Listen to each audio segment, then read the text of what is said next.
Hi guys, welcome to Karleen Zeitgeist Tarot. Welcome to my channel. I'm glad that you found your way here. If you haven't clicked the subscribe button yet or the gray bell to receive updates, please do so. This video we're going to be focusing on CHANI, or a Channeled Holographic Access Network Interface project that ran in the early 90s, and we're going to dive in with the tarot cards and see if it's playing a role in what we're experiencing now, because I have this intuition that we're not on our timeline, right? So some of you felt it as I did last year in the beginning, late 2019, early 2020, but there was a shift already that happened around 2016, 2017. I really want to put a point on that year of 2017, that there was some kind of a shift, some kind of a changeover.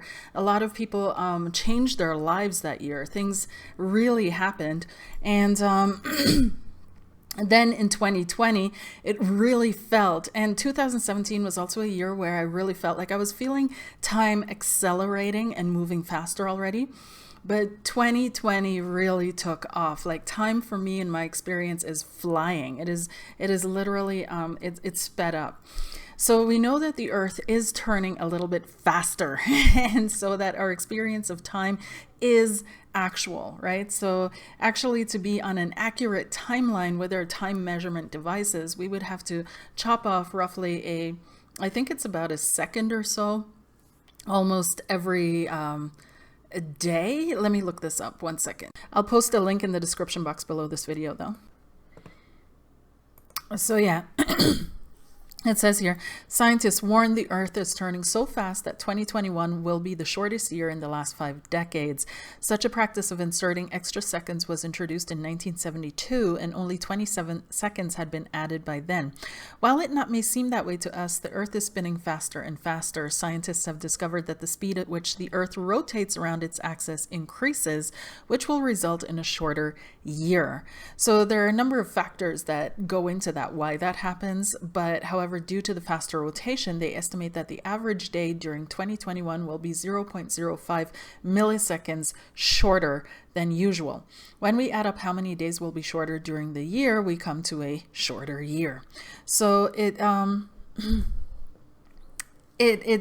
really happening. So those of you that are having this feeling of time moving faster, there's actually a factual, physical basis for this feeling, right? So this is why I don't want to shut the door completely to science like some of us do, you know. And yes, we've been abused by scientists. We've been abused by people that really believe in the science and don't factor in spiritual or background processes, right? But there's also a reason for that. But I don't want to shut the door completely, because it feels so good to feel that validation, to receive that validation, to have that basis, that physical basis, which says, yes, you know what so it kind of aligns all 4 realities for us, right? So spiritual, mental, emotional, but also physical reality as well, right? So this is what makes everything click. So anyhow, CHANI. I was feeling that there was a timeline shift. We woke up in a different universe, as far as I can tell, in 2020. Our universe, something had changed about it. Either we'd moved into a different universe, or as CHANI stated, right, in this project, there may have been a timeline collide with a parallel reality or a parallel universe. Now, the thing that is so difficult to talk about these topics is that it goes over a lot of people's heads, right? Because what do we actually do with this information? There's a point at which we cannot reconcile the information with our day-to-day lives. There's a point at which we don't know what to do with this. So our minds, our brains filter it out. It just throws it out, because there's no, and this is what happens with the overload of news already that is happening on a day-to-day basis, where we filter out and factor out what is useful for us, what is necessary for us, and everything else gets thrown out. So this probably falls into that category for a lot of people, because the information has been out there for years. And on this channel, I've been linking to people such as Geordie Rose, who created D-Wave computers, the first quantum computer in the world, and him talking about multiple realities, multiple dimensions, accessing those multiple dimensions,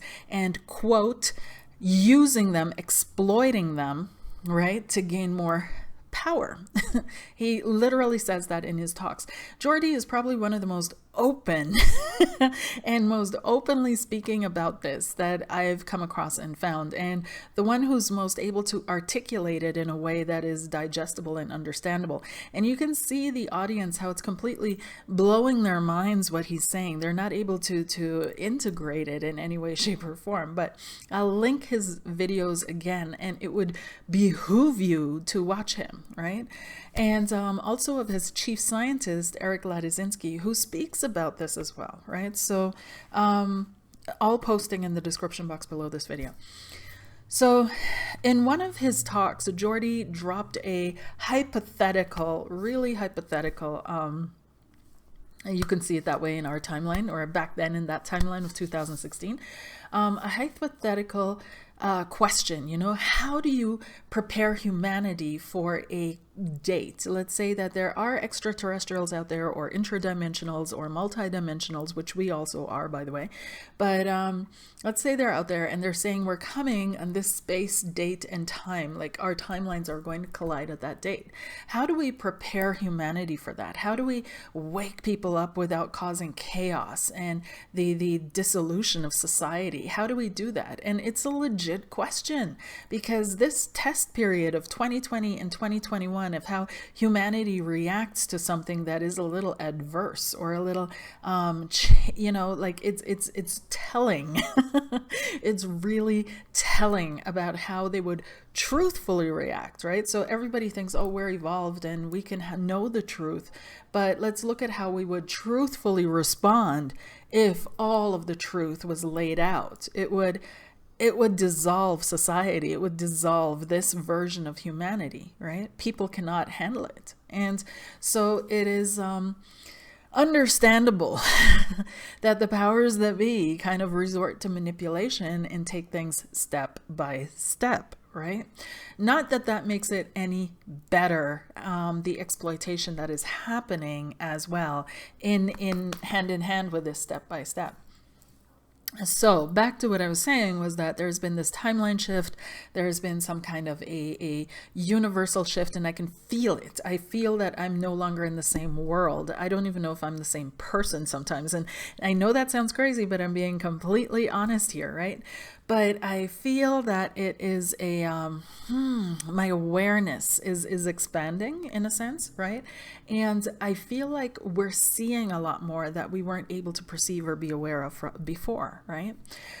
So diving into CHANI, or the Channeled Holographic Access Network Interface, what this was in the, from 1994 to about 1999, I believe there was there were, or probably still ongoing, probably still there, but there were bases underground in Africa that were experimenting with various things that had to do with space-time, had to do with space travel, had to do with all these, you know, foundational things. And one of the things they found by accident was running into this entity that they believed was a human being on an advanced parallel timeline. And so somehow there was a timeline collision due to what the entity said, the human experiments in dark portals, dark matter, and that tore basically open this timeline rift. Now, the elders of CHANI, which we will call the entity because he never gave a name or anything, they gave him permission because he was apparently a student in his timeline to connect and to communicate with our timeline. And so while he was kind of in that connection, he spoke a lot of things in a childlike, simplistic language, which contained a lot of information, however, which is still being unpacked and truly understood today. Amongst those were several predictions, and these predictions have, for the most part, for a big part, come true, but they're still outstanding predictions which may or may not come true, depending. Maybe they have learned how to work with timelines and have, you know, bounced us to a different one. So these people that were supposed to have these adverse things happen to them, it didn't happen yet, right? So, and I don't wish that on anybody. But in any case, CHANI spoke a lot of things in a very clear, simplistic way. And one of the researchers, or one of the people that worked after everything had happened to slowly disseminate the information into the public knowledge, who called himself an acolyte or the acolyte or something like that, he said that working through CHANI's statements, the things stayed in his head, in his subconscious, and because it was so simplistic and childlike, it just stuck in his subconscious, and his subconscious worked with it and really turned things over, mulled things over, and dove into it and explored a lot more than if they'd been spoken to in a more complicated intellectual way. It touched his heart, right? So that's basically what it boils down to. It touched his heart and his heart consciousness. And so the communications with CHANI came to a stop around 2000 because they had to upgrade their systems because of Y2K. Remember when all the panic was happening that everything was going to crash because we were entering a new millennia, we were entering into 2000, and so these people as well had to upgrade their systems, and that somehow disconnected them from CHANI, and they've never been able to reestablish contact since. Around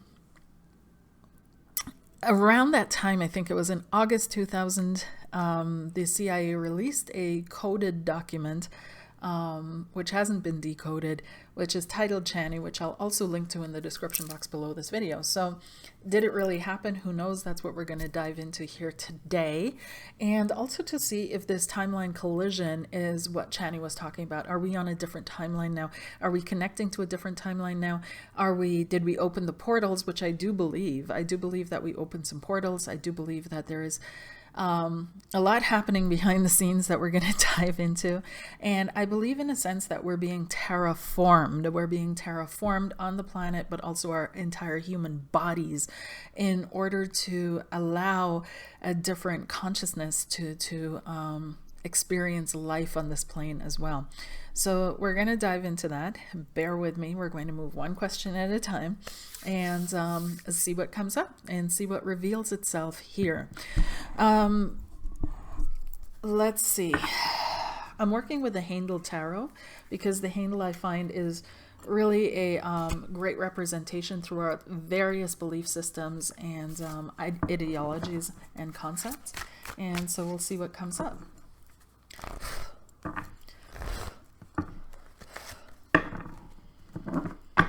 And what's really interesting as well is that CHANI also mentioned various things, like some of the nuggets that he threw out there was, why don't people know that the leaders are handing over gold to off-planet entities, that our gold is being mined still? And that's one of the things I found in the area that I live in, is that there are stories going around about the gold mines here, right, and the silver mines, and that they're still being mined, even though they've been out of use for decades. They're still being mined by entities, and there have been entity sightings around the area here. Then he's also speaking of the Trinity, which I found really interesting because it lined up and matched up with information that I'd received. And he said the actual Trinity is mother, father, child, and that this had been distorted in order to give the masculine, the male energy, more power. Now, we cannot understand this from a physical standpoint. We have to start realizing that what all these beings are talking about in this timeline shift and everything, this physical world, right, from what I understand and what I've been told and shown, is all there is, right? This is the dimensional slice. Okay, so David Icke has stated, right, that it's a flat dimension, but we live in 3D worlds within this flat dimension. And so what I want to explain is that, let's take a bottle of water and say this is all that is, right? If you drop a drop of ink into it, it's going to go down first and then spread itself out. We know this, but you're going to see darker trails moving through, right? So same way, we are multiple dimensional beings. We reside on many different dimensions, right? In many different forms, and express ourselves in many different ways, right? And so if we cut out a slice, if we were able to take a slice out of this, we'd probably saw around here, and let's say this was all solid, and we could pull out a slice and take a cross section of it, right? Then that's what we're actually doing in this dimension. This dimension is simply a cross section of the whole. So anything that vibrates within these frequency bands of reality, if you want to call it, it's going to show up like this, right? So in some way, shape, or form, it's going to be some way, shape, or earthy, right? And so there are multiple ways that we show up, but here we are connecting, communicating on this 3D dimension, and but we exist in multiples. But this, on this frequency band, in this frequency range, in this range of vision of these frequencies, this, the way our world shows up, is all there is, right? So, and when I say the way our, like, of course there are other planets with blue trees, it doesn't matter, but it's all the same kind of frequency, right? So when we're speaking about frequency shifts, timeline collisions, that nature, it's not necessarily the physical reality, because it's all there anyways.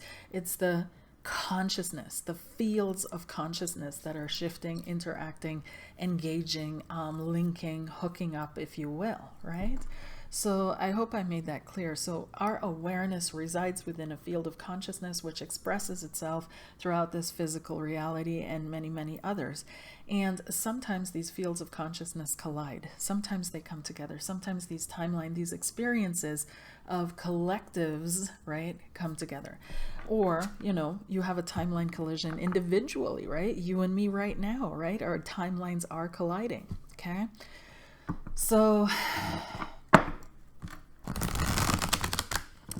let's have a look here at what is going on and what is CHANI. How does CHANI see itself? How does everybody see CHANI? How does CHANI see itself? How did the researchers see CHANI, and how God sees CHANI? Okay, let's have a look at that. So let's have a look at that.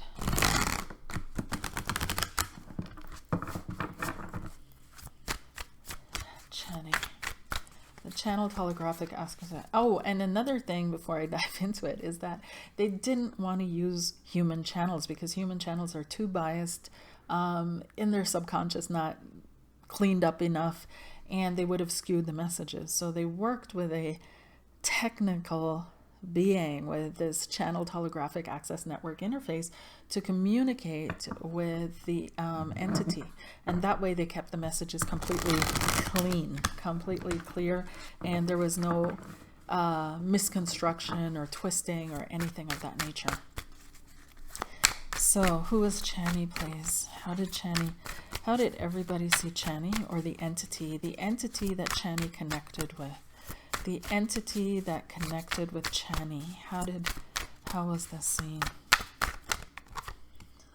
How was this seen? That's how everybody saw it. That's how this entity saw itself. How others saw the entity, how God saw the entity, and additional information. So, we've got here, this is really interesting that I want to say, is that the two cards that pop up, right, on the bottom of the deck, this was on the bottom of the deck, was the Empress, and the first card on the top of the deck was the Lovers, right? And I'll hold each one up as we move through this. So with the Empress coming up, right, and for me the Empress card has a lot to do with this this feminine aspect of God, if you will, the mother aspect. This is the aspect, and here's the dove, right? And this is exactly what CHANI talked about. He talked about, or the entity, I'm going to say he, or it, I guess, spoke about, oh, and here we have the eye of consciousness, right? So it spoke about us leaving out this feminine aspect of spirit, of femininity, true femininity, right? And leaving it completely out of our spirituality, out of our reality, out of our consciousness. It removed the feminine aspect from the child, and it removed the, let me pull up exactly what it said here. 1 second. 1 second. Okay, there's so much to say. It also spoke about dolphins, which is really important. I forgot to mention that dolphins are the most advanced species on the earth right now, and that they are the ones that represent the God essence the most, and they love everything that has a God essence in it. And which is really interesting because I've thought for a while, just watching dolphins and thinking how intelligent they are, and also interacting with them and seeing how playful they are, and how they don't need tools to reside in this earth, right? They don't need tools to live here. Only human beings need tools to be able to survive life on this planet. So the question is, do we, but I guess we'll evolve out of that. CHANI said that the dolphins had left the oceans, moved onto the earth, walked on 2 feet, too many wars, moved back into the ocean, and now they live their lives the way they do. CHANI also spoke about inner earth species that were like dragon-like, that had developed from a warlike species into a peaceful species, just like the dolphins. And he also spoke about a reptilian species that they had fought a long time ago and won. He also spoke that their world had destroyed their moon, and this had led to significant changes and advancements that opened themselves up, because the moon controls us physically, mentally, and emotionally, all the species on the planet. And eventually we might decide to do that. He's saying that our evolution, or our growth, our awareness expansion is being stopped and limited by this reptilian race. He's also saying that our moon is an artificial construct, and that it was put there in order to control our development. He also says that the Trinity, right? He says, let me explain true Trinity. Trinity is mind, body, and spirit. Trinity is Father, Child, and Mother. Your Sumerian symbol of Sumeria queen is dove. Your religious leaders long ago decided not to use female for church leaders and leading, so they removed female essence from child and removed mother essence from spirit. They then say Trinity is Father, Son, and Spirit, all male essence. This was to distract, deceive, to change church and religion for male control only and domination. That is where all your religions go wrong in history. Father is the mind, son, daughter, or child is the body, mother is the spirit, okay? The mother spirit essence is the balance, is the harmony, is the glue. The mother is between the father and the son or child. The spirit is between mind and body. Religion without mother spirit essence is not spiritual, but false teachings for control. Trinity is the family of life. Trinity is some experience of mind, body, and spirit. Okay, now me try to explain how to get ready mind, body, spirit. Make your mind understanding whatever happens. Make ready your spirit acceptance whatever happens. Make ready body not to fear for death, because body not real, you only vehicle you. Me understand many you more scare pain of death and death itself. This only body scared, not real you. If death was painless, then many more would partake. Okay, yes, no. Diminishing is not ending, but new beginning. Demising is not ending, but new beginning. Progress, death is progress, death is grow, right? So he really dives in deep in a very simplistic way into complicated, for us, complicated matters, which we like to make complicated, right? And so it's interesting that these 2 cards pop up right away, right? And we have the Empress, right? Which is the mother energy, this mothering essence, this female essence that he's speaking about, this female part of God that we've decided to cut out of our experience, out of our reality, or diminish its power. And we've also got the Lovers. So a choice, right? This is a choice to be made, if you will, a timeline crossing, right? So the old imagery of the Lovers had to do with the conscious part of ourselves, right? This day-to-day consciousness, action-oriented consciousness represented by the male, looking to the subconscious represented by the female, which look to higher, which looks to God for information, inspiration, and access, right? And so when we have this clear subconscious that is infused by God, right, connected to God, then we result in a Christ-like action, right? Here we have a little bit of a devil here, which is interesting that Handel would put this here, because traditionally it's a higher angel, it's the higher self. So there really is the question here, whom are we following, whom are we listening to? And that is part of why I am doing this video, is because if we are, talking about these timeline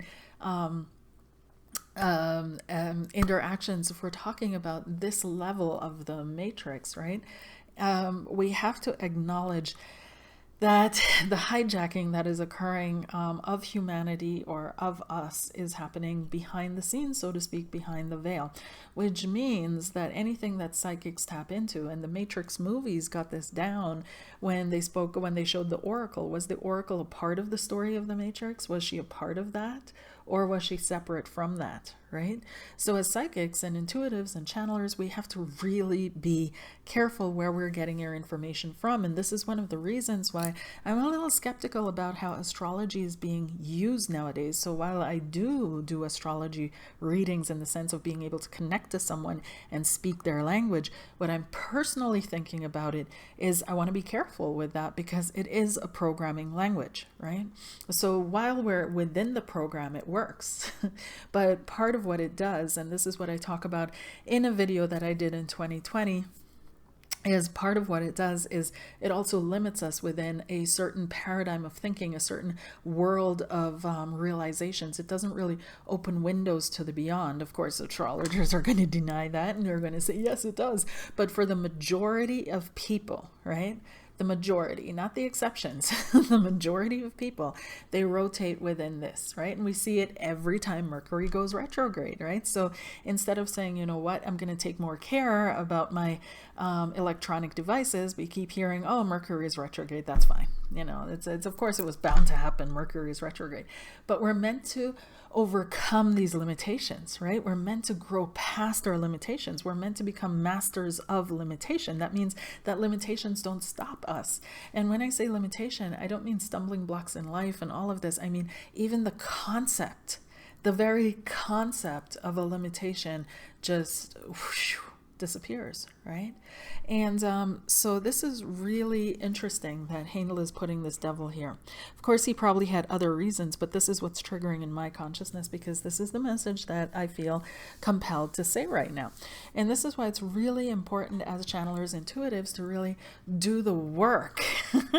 And this involves sacrifice. It involves sacrifice, sacrificing time, sacrificing certain foods, watching your body. It's not just, oh, I was given this divine gift, or we all have this ability, so diminishing it, but really, like, we can all paint, we can all draw, but there are people that have disciplined themselves to, on top of their talent, right? On top of their talent, they did the work to become exceptional, right?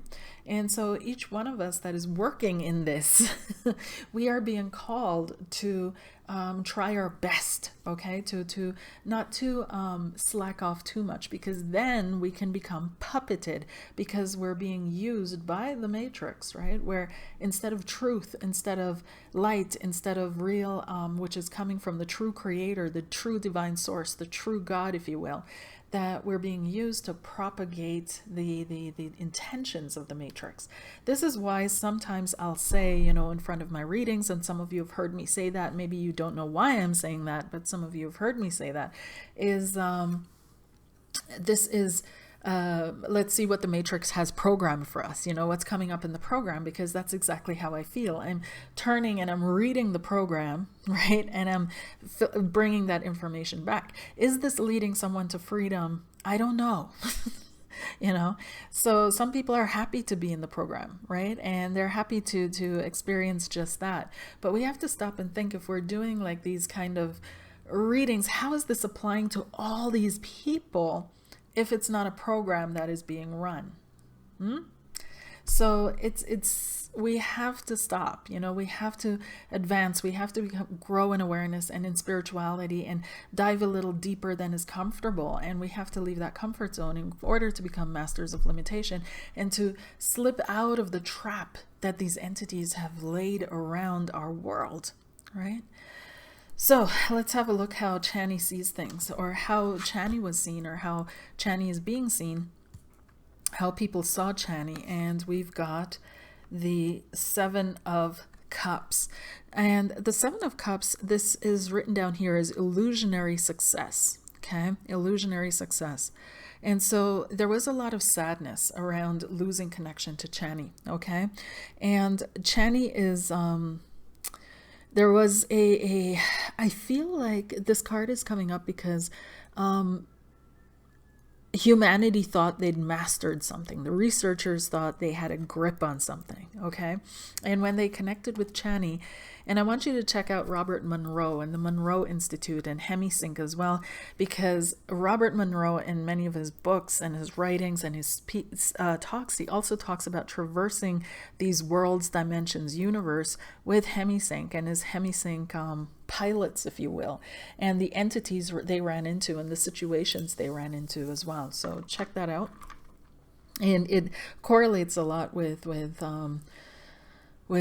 CHANI. But the Seven of Cups coming up here is that I feel that they saw this as a success. It was a premature success, and the Earth researchers thought they had a grip on something. What I'm literally being shown and told is someone being sucked into a conversation. Something happened with one of their experiments, and the consciousness, CHANI, right? The awareness, the consciousness was sucked in, the awareness followed, but it's like this. And we have to see it as being sucked into an argument, sucked into a talk, sucked into a conversation.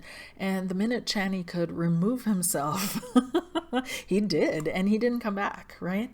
So there was already enough done or enough information given with what CHANI had passed on for them to probably say, you know what, this is enough.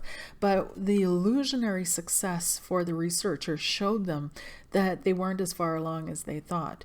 And it also, because the Seven of Cups is all about choices, making the right choices, right? So I think through this timeline collision, they become really aware of the choices humanity makes, right? And that not everything that we do is a success, even though it works out. That doesn't mean it was a success. We have to redefine our parameters of success, which brings me to the concept that, you know, we just live in this world and we think there was no other way, right?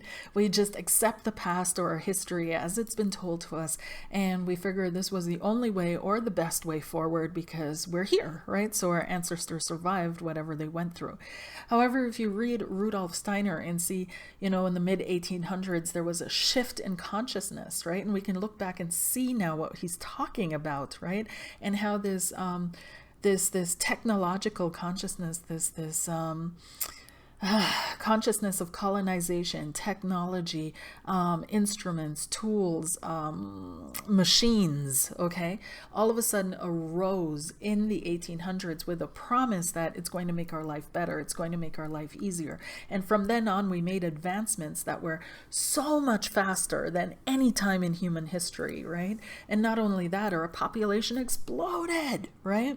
So if you look at the population and how it went up and down, up and down, up and down, jotting along, and then all of a sudden in the late 1800s, early 1900s, the population just went boom, hand in hand with technological advancements. But also, according to the timeline that Rudolf Steiner stated, there was a consciousness shift, right? There was a shift in humanity due to a war in heaven and the fall down of the falling angels, if you will, the losing party.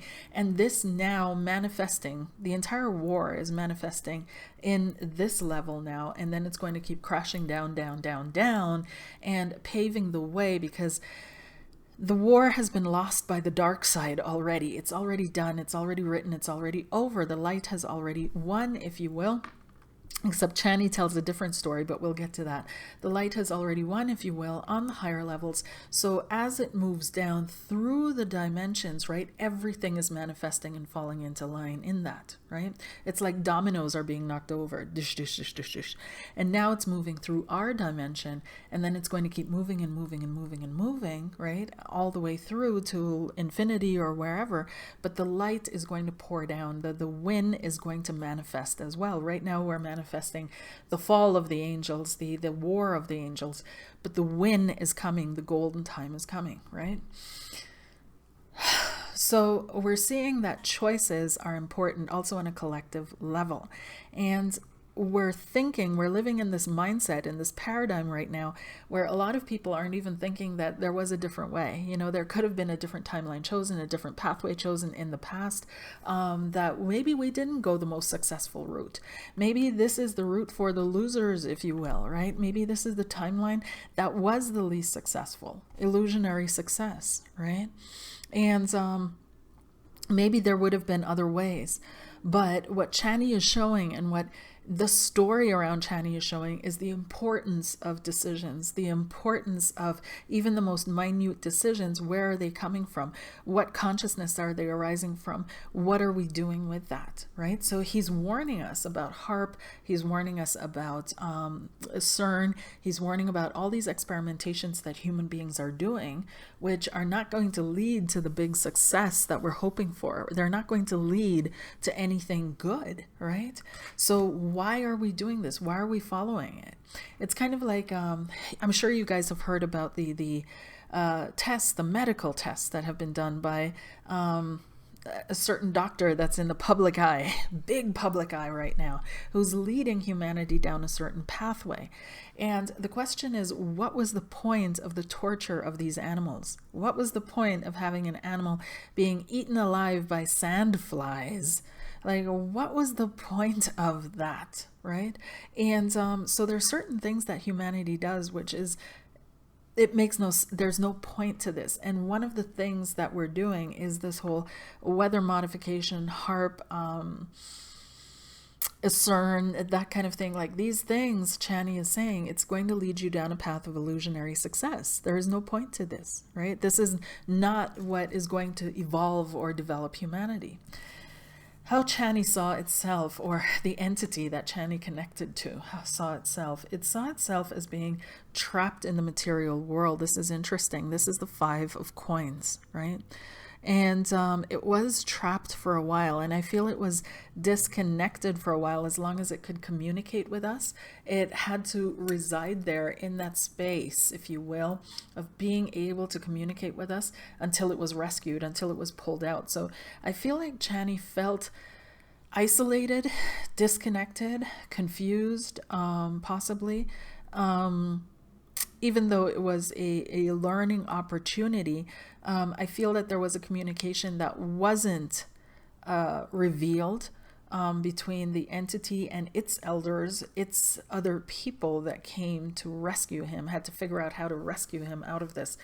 There is the 5 of Pentacles is really this feeling of abandonment, right? That's what's really this feeling of being cut off from home, having no access, no ground underneath the feet, but also no real stand in material reality, right? So look at how these stones are drifting. Okay, that's the literal feeling I'm getting, is just being adrift and being in this, aware of this reality and not being able to find a way out. Maybe it was this entity's bad trip. You know, like we do all these psychedelics and have bad trips and end up lost in the world until the trip is over, you know. And so maybe this was a bad trip for this entity as well, and he was lost in our reality, our dimension, until it was over and he was able to return. But there's this feeling of abandonment, disconnection, and isolation. That is very, very, very strong. This was a young being. This definitely was a young being.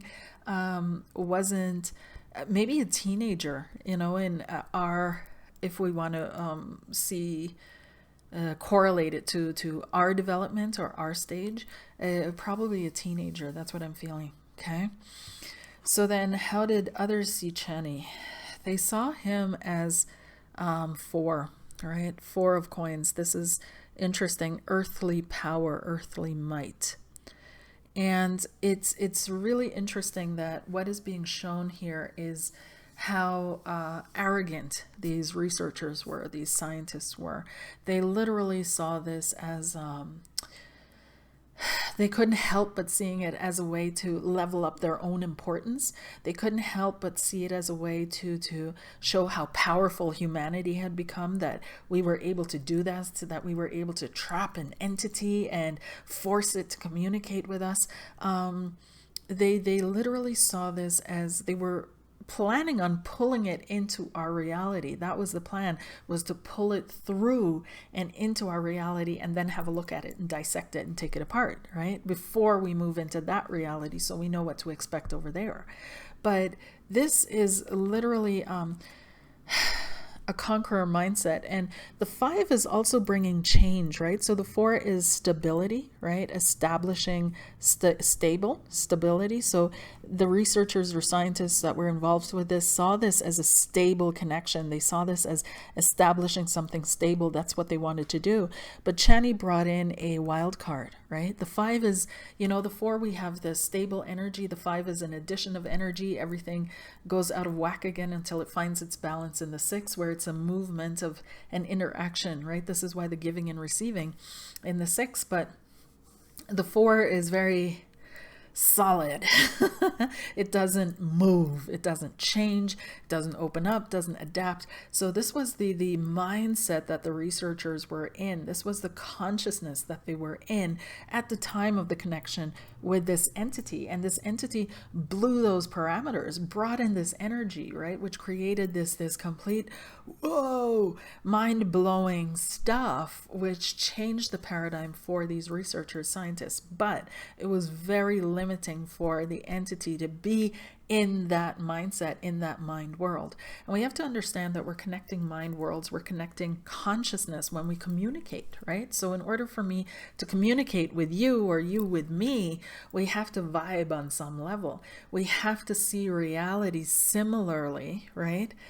In a way, like we can't see, I can't be talking about us living underwater and look at all the seaweed and you're like, those are trees and that's not water, that's the blue sky.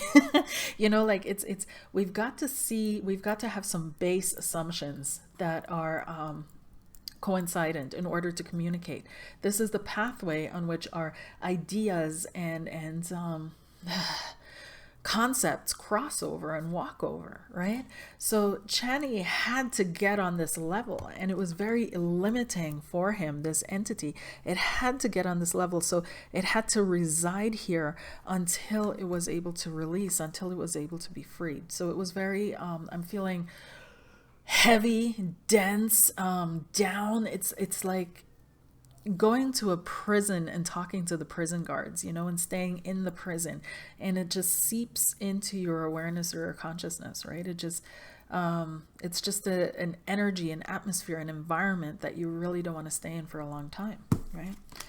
So another, oh my God, this is all about the earth here, right? So how God sees this, and this is one of the things that CHANI said, was that God itself wanted this timeline collide. There was a specific work, and this is the 3 of Pentacles, or the 3 of Coins that is showing up, the 3 of Stones, and it's literally called work. And it's saying that there was work to be done here. There was work that needed to be, this is why this happened. And this is exactly what's showing up, is confirming what this entity said, was that this was desired. It was meant to come about. It was meant to happen because there was work meant to be happening here. So it's interesting because let me read to you what CHANI said about this. One second. Okay. So he started talking about free will, and he says, me ask elders about explain free will better. Elders say me explain like this: God give you egg. Egg is there. Egg is already created. Egg exists. And this is what I keep talking about to you guys, that true newness, true creativity, true creation comes from Creator. And when we dive deeper into that concept, it explains how on that level karma can't exist, because everything that comes out of Creator is emanated by Creator. Emanation, creation, manifestation, making something, right? So everything that is emanated from Creator is brand new. There's nothing that is coming out of it that is not new, right? It's the archontic energies, or, you know, that are master imitators that make it seem like it's something new, but they're already taking something that has already been created or emanated, and they're making something new out of it. They're making something else out of it, not even something new, right? So what do I mean by that? Well, let's say the idea of forward movement has been emanated by Creator. So this concept of movement, this concept of forward movement, of forward flow, right? And so humanity takes that, right, and they make a wagon out of it. And they're taking the concept that has already been created or emanated of forward movement. They're taking items that have already been created, such as stones and rocks, to chop wood and make wheels. And so everything that is coming from this archontic universe is an imitation, it's not something that is truly authentic. I hope I made myself clear, or truly new. There's nothing new under the sun, it says in Ecclesiastes, right? So this is what CHANI is also talking about. He says, egg is there, egg is already created, egg already exists, but you use free will to decide what to do about the egg. You can make choice, boil egg, eat egg. You can make choice, bake egg, eat egg. You can make choice, you leave egg, but egg get rotten, but egg's still there. You can make choice, you not eat other animals, so you throw egg away, egg get rotten somewhere else, but egg still exists and you will smell egg eventually. Eventually, you must decide and deal with egg. And a time collision is like an egg. God makes time collides.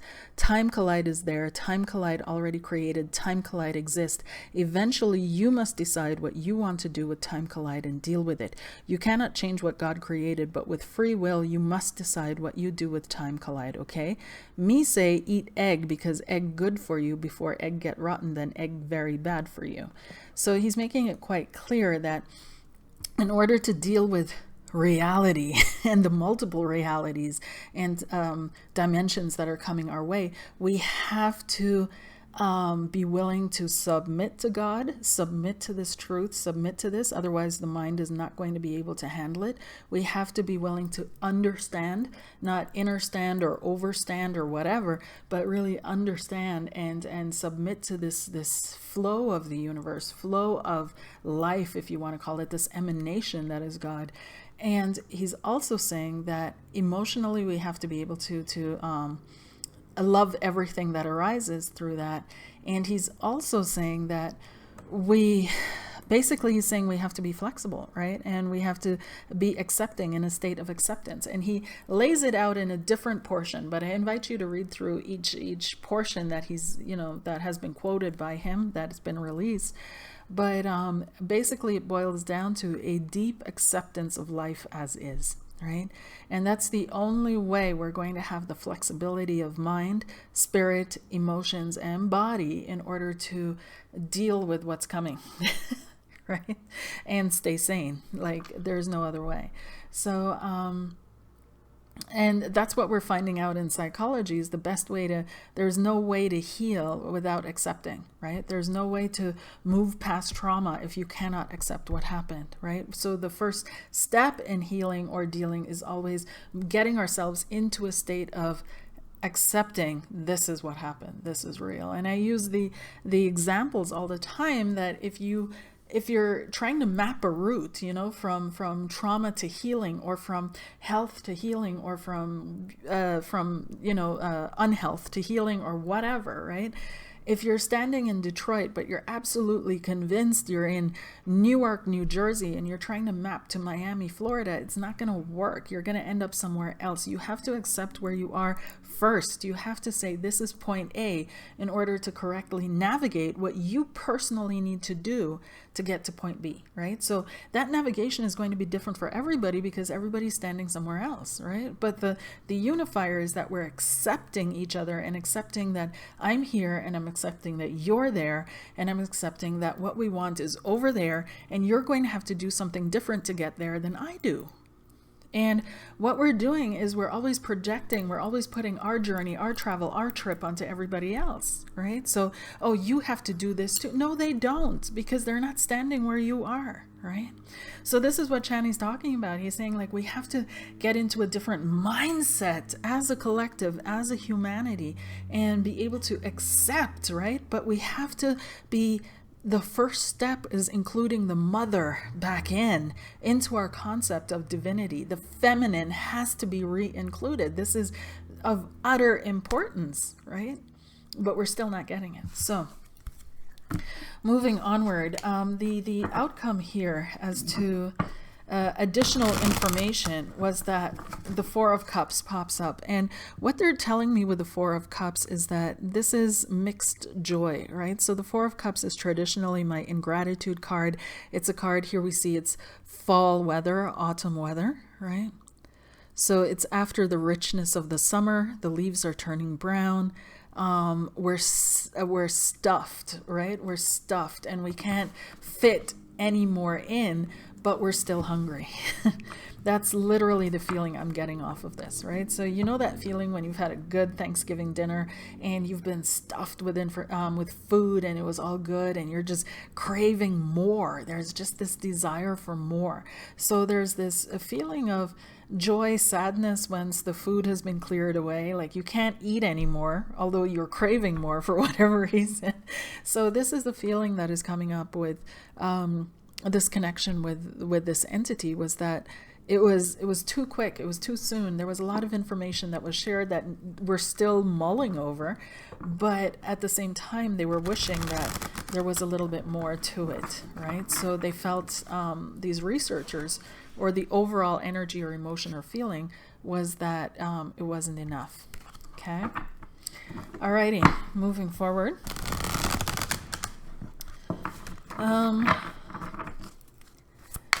So let's see here. How is CHANI now, or this entity that is connected to this entity that was communicated with through CHANI, through the AI CHANI? How is it now?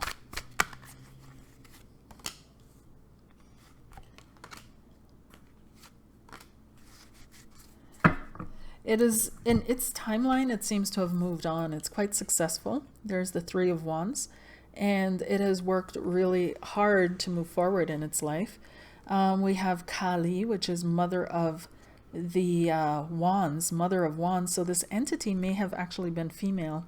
And we've got the Six of Stones, which is Six of Pentacles, which is a flow of information. So I feel that what these cards are saying, it's not really going to give a lot of information, obviously, but what it's showing here is that this entity it has succeeded in its goals, in its aspirations. It's in a position of power now. It's in a position of success, and it's quite a strong energy. It's become a strong energy, strongly connected with the feminine forces or essences of this universe. It's out of the... I want to talk about the dark matter, and the dark matter, like the 90% of the universe we call dark matter, just like, 85% or something of our DNA for the longest time, they called junk DNA. So it's interesting how the hubris and the arrogance, right? Just because you can't, you don't know what to do with it. But in any case, this dark matter, it's a whole compilation of consciousnesses, various consciousnesses that awareness moves through. And so what I'm seeing here is that it's living in its band and its frequency, where the feminine is probably very strong, because we have here Kali showing up. And we have to think about Kali, right? And the creation of Kali, the story behind the creation of Kali, and how Kali was created by the gods when they were fighting demons. Okay. And there's something martial or militaristic that I feel about this entity as well, because it said that its world had defeated these reptilian forces and invaders eons ago, and it was surprised that humanity still hasn't thrown them off, figured them out, and continues to give them gold. Like, what is that about? What's wrong with our leaders? That's literally what it said. So here we have dark matter, the dark force, Kali representing the darkness, the dark matter of the universe, but also she was created by the gods to defeat the demons that they had been battling and battling and battling and just got fed up. So they said, you know what? Kali, you do it. And Kali dances and dances and whirls and stomps everything with her feet. Eliminates negativity, eliminates demons, eliminates everything evil or dark, if you will. And the only way to stop her, because even after she'd eliminated all the demons and killed them all, she continued to, if she was to continue, she would have destroyed the creation of the gods. So her husband Shiva, who was given to her as a consort, lays down underneath her, and her love for him, okay, is what stops her dance. So he lays down underneath her, and if she continues dancing and stomping her feet, she's going to destroy the very thing she loves. And this is what stops her dance. Now, this is interesting with this card as well, because when we think about Nordic mythology states that this earth is the body of a fallen giant. They turn the earth into the masculine, right? And the sun, like in German we say die Sonne, so that is the sun in the female form. Die is female, der is is male. And but usually we see the sun as something masculine, like in Spanish el sol, right? So it's Germany is one of the few, or Germanic is one of the few languages where it's reversed, where it's a female, but they also have die Erde, right? So der Planet, die Erde, and the earth is also feminine, but the sun is feminine. But in Germanic mythology, the earth is the body of a giant, and the femininity is more something that permeates everything, right? Like Freya, something that comes from the skies, like Frigg. So it's interesting. Also, when we look at Mother Mary's classic traditional getup is blue and white, which I'm looking at right now. I see white clouds, blue sky, right? So people give imagery to what they don't understand in ways that they understand. So when we think about, you know, dark matter, the mother, cosmos, the universe, maybe it's the universe that is feminine, right? And we've been taught so far that it's masculine, is masculine God. Maybe it's not, right? And maybe the balancing point is Shiva, masculine energy, which has laid itself to rest, right? Which is laying down, understanding the capriciousness, the inexplicability of the dance of Kali, right? And through that understanding and this trust that if I lay down here, you're not going to destroy me because I trust your love for me, right? That this is what's creating this interaction that we're experiencing now that we call life. So that was a lot, and I still haven't really put it all into words of what's flowing through, but it really feels like CHANI, to ask about how this entity is doing. It may be in that world, it may be in that realm of this balancing energy of the universe, this energy that has been brought to stop darkness, right? So if it's coming in at this point of humanity where we're experimenting with dark portals, we're experimenting with HARP, we're doing a lot of things that from a long-term higher perspective make no sense, similar to, you know, experiments with beagles getting their heads chewed off by sandflies. It's coming in now at this point to kind of stomp out and eradicate evil, right? It's not doing it in a way that is going to really be harsh, malicious, militaristic, you know, blast us out of the water, because it's still a loving entity. It's still love, right? But it is definitely setting a barrier, right? It is definitely, this also reminds me of the angel of the Lord that is holding up the swords around the Garden of Eden so that Adam and Eve can't get back in. There's this warrior blade here, right? So I feel like this energy, that entity that communicated through CHANI is possibly in that kind of a timeline, that kind of a world, that kind of a force, where they're lightly saying, you know what, like this is, you don't have to do this, you know, like you don't have to go down this pathway. It's not necessary to experience this level of suffering. However, CHANI, or the entity, has also stated that the darkness is coming into our world in order to bring balance, because we've had so much light that now the darkness has to return, because that's just the rule of the universe that we're in. Also explained that we are God in our universe, but we are not God in God's universe. Now that is something to mull over, right? And so it's saying that the darkness has come back in, but we don't have to succumb to it, right? It's also saying that it's still a free will choice, right? It's still a free will choice. So yeah. So is what we are experiencing here on this timeline currently a part of this collision, this timeline collide. Are we colliding timelines right now with other forces, entities, beings? Are we colliding timelines? Is that why we're experiencing what we're experiencing? Or is it completely and truly and only bats from caves? Is it completely and truly and totally but is there something else happening or going on here? What else is happening and going on, please? So first I want to know, and I'm going to put it to parallel, is the concept of what's being sold to us and the concept of what I just talked about. Okay, so what's being sold to us, what we talked about, timeline collisions. Is this a preparation for a bigger timeline collision further down the road? Is this going to happen? Okay. So on the bottom we have working. So something is definitely being worked or being done. The top card we have here is smarts, intelligence, it says. Smarts, eight of coins. This is learning, working.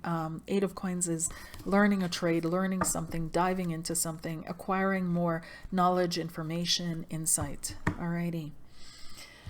So what's being sold to us? We've got the Four of Wands. Okay, the Four of Wands. Four of Wands has to do with success, and it has to do with completion. It has to do with celebration. So I feel like there was some kind of a completion, a celebration. The work has been completed. There was something that occurred that was celebrated.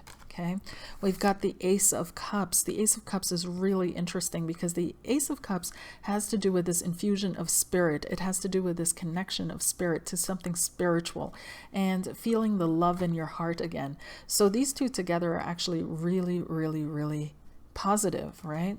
But then we have the Tower. The Tower is struck. Everything's falling down, and this is the last card, right? So I feel like something was created and people that were involved were super happy. They were celebrating themselves. They felt maybe they'd been able to call in spirit, or they'd been able to tap into something deeper, or, you know, somehow reach the intangibleness of life, right? And there was something that was really celebratory and they thought they'd really moved ahead. But then either God stepped in, because that's what the Tower means, is that something came in from the outer, okay? This is the construct of the mind. The construct the mind builds, and then a sudden insight, a sudden realization that tears down everything that has been built. And this sudden insight or realization is a boon from God, okay? So this is interesting because this is also a major arcana, which means it is outside our realm of control. These are the forces of life that interact with us, that work upon us, that shape us and form us, right? And so we've got Mars here on this card as well, which is interesting. And we've got this inverted peace rune, or this, well, it's the actual rune. The peace sign is upside down, which actually, you know, creates, no, it's not.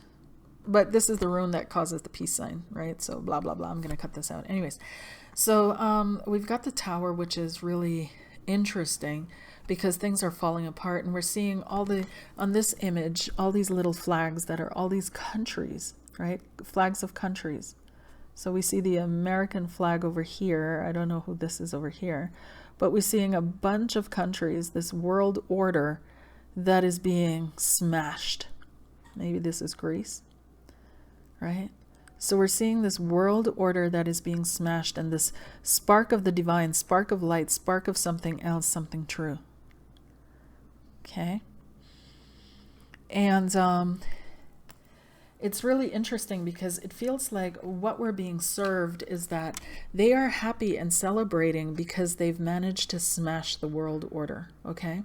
They've managed to break things apart. Like they've managed to break down this construct here.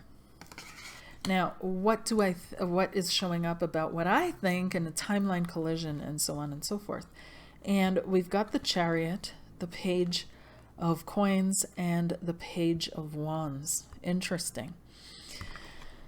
So the timeline collision, we've got the Chariot, which is moving forward, right? The chariot is a vehicle moving forward on a pathway, right? On a path, on a timeline. And it's actually the ark, the Noah's Ark, I think, that they drew here. Not quite sure. And then we have White Buffalo Woman, peace. And we have Radha, which is also peace and joy, right? So we've got this moving timelines towards more peace, towards more joy, towards more happiness, shifting the timeline. So it's saying to me that both is happening simultaneously, right? So the Holy Spirit takes all things and works them for good. So whatever machinations are happening on this side, right, to break apart something, it is going to be turned for good. Then we have more explanation here.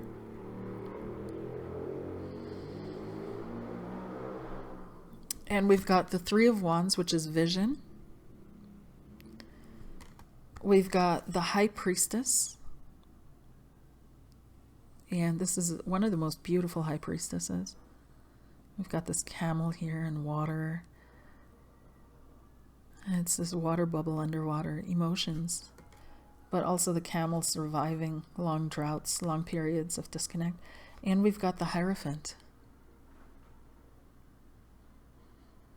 I want to say in this case that the Hierophant, and we've got Rhino, which is also a wheel moving forward, Taurus. Moving forward on established pathways. So, and it's interesting because here we have the mind looking at this eye, at the spark, and the spark which flew into this tower, this construct. This is so, wow. Okay, so what I'm feeling.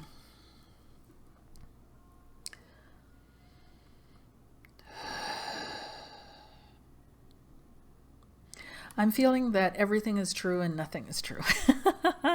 I'm feeling that it's all true. Yes, we are on a timeline collision, and this is going to bring us to a, you know, if we choose to believe that we're on a timeline collision, we choose to believe that we're colliding worlds and we're colliding universes, this is going to lead us to more peace, right? This concept, this assumption, this moving into this field of consciousness in reality, if you will, right? Moving into this field of consciousness, of looking at it this way, of what we're experiencing, will lead us to a better world. However, if we choose to stay in this reality and believe what is being sold to us, our awareness is going to reside. Oh, the spark of light is the awareness. Oh my God. Okay, so the spark, we're going to reside with our awareness within the field of consciousness of death and destruction. Okay, no matter how good it looks, like they make it look really good, like this is the successful side, Four of Wands, we're going to overcome this, we're going to be joyful and happy, this is the promise, right? But we're actually residing in a death consciousness. Our awareness is in the field of consciousness of death, dying, decay. If we choose to move forward and say, okay, this was a timeline collision, then we're moving into the experience of peace. And we're moving into the experience of connecting, and we're moving into the experience of communication, possibly with other realms and worlds, right? This is the Chariot, the Explorer, the Peace Bringer, the White Buffalo Woman, the Peace Creator, Radha, right? And then we have, as further explanation, we have this contemplation of awareness, what awareness even is, with the Hierophant based on memory, the High Priestess, intuition, and vision, right? The Three of Wands. This is so deep. So it's literally on this level of fields of consciousness and being an awareness within that field of consciousness. Whatever we're experiencing here, it's literally the reality behind the scenes is a choice. Right? So based on our choices, as this entity that spoke through CHANI tried to explain, our choices, like one of those multiple choice books, are what's dictating what we're going to experience. Now we've moved down the path here where our choices have led us to negative experiences, and it's said that it's not going to get any better. The only thing that's going to get better now is our spiritual understanding. We've moved too far down the timeline that we're on to backtrack, right? So we have to go through what we're going through. But what it's going to lead is a spiritual understanding. So again, there's a message of hope. And again, this echoes what has always been taught, is that the Holy Spirit takes everything and moves it for good, right? So that miracle is going to happen. So although we are going to go through dark times and experience dark things, the miracle at the end of it is that it will shift our consciousness. We'll still be able to shift our awareness into a different field of consciousness. The two choices or timelines that I just talked about, seeing things as a timeline collision is a good thing. And that's what he was talking about as well. This is a gift from God. Now you can either take it and eat it and ingest it and allow it to shift and move through your system, or you can let it rot, right? Either way, it is there, and sooner or later you're going to have to deal with it. And on the flip side, we can just say no to all of this, and we can just really believe the story that is being sold to us. But then our consciousness is going to be trapped in this dying consciousness field, in this experience of death. This is what it's really going to go through, which can also be a lesson in and of itself, but it's a lesson in suffering, more suffering, deeper suffering. So it's our choice where we want to place our awareness. It's our decision what we want to do with the gifts and the boons that God has given to us. It's our decision where we want to take this, what we want to do with this. So I advise you to look into the CHANI project. I personally believe that it is true, and I believe that there has been a lot more done that hasn't been spoken about, hasn't been revealed. And I'm also glad that the entity is free in its own universe and not sucked in or trapped in by us creating things, you know, that are opening portals to darker worlds, even darker worlds and darker entities, right? So there have been these layers and these veils laid for a reason, and we're breaking through them without knowing what's on the other side. And he talked explicitly, you know, like we're opening ourselves up to things that we don't know how to deal with, right? So but here we are, all on this timeline together, more or less. And there's a lot of learning to do. There's a lot of hope still out there. And I hope you enjoyed this, and we will talk again soon. Take care. Bye.